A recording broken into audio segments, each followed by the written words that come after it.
The problem is, how do people react to the fact that there are different opinions? That is more problematic. And this is what is causing the fitna. Give you an example. Great Imam Abu Hanifa. According to Imam Abu Hanifa, you raise your hand once in the salah and that is it.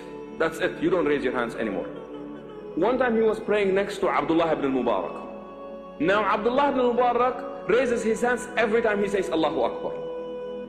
Can you imagine this? Allahu Akbar, Allahu Akbar. Even in sujood, he raised his hands, Allahu Akbar, Allahu Akbar. And he's sitting next to Imam Abu Hanifa. And Imam Abu Hanifa was not only smart, but they said that he was a very funny man. He had a great sense of humor. So when the salah was over, he looked at him and he said, Abdullah, were you trying to fly, flipping your hands up and down every time? And Abdullah Mubarak laughed and he said, you know what, Imam? You raised your hands the first time and I thought you already flew away from us. But that's exactly how they took it.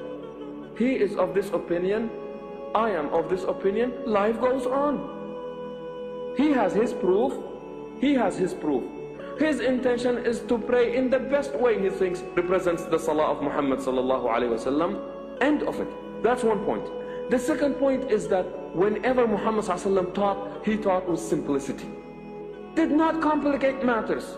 He said, Sallu kama ra'aytumuni usalli. Pray as you have seen me pray. A Bedouin would come into town and he would see Muhammad sallallahu alaihi wasallam pray and he would go and he would pray.